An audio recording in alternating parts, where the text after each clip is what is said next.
Sila yung mga naghihintay ngayong darating na Pasko na inaasahan nilang darating kayo o darating ka.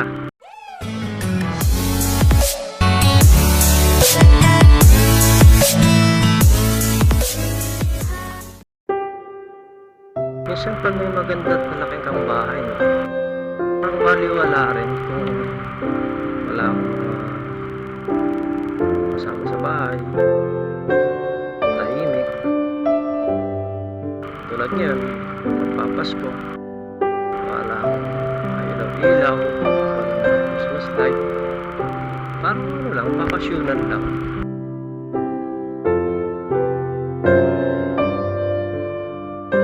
Wala lang, nasabi ko lang.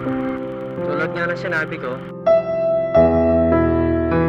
minsan, kahit maganda at malaki yung bahay mo, kung wala naman taong nakatira,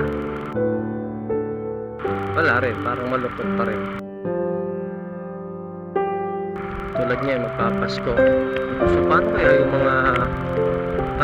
yung mga taong nakitira sa ganung bahay na may hinihintay sila na dumating pero hindi dumarating, na inaasahan nila na dadalawin sila ngayong Pasko pero baka hindi dumating.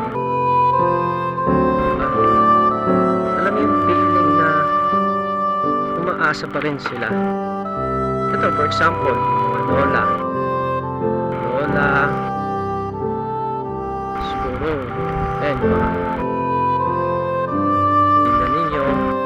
Pero tingin ko more on lola, lolo, yan. Imagine mo.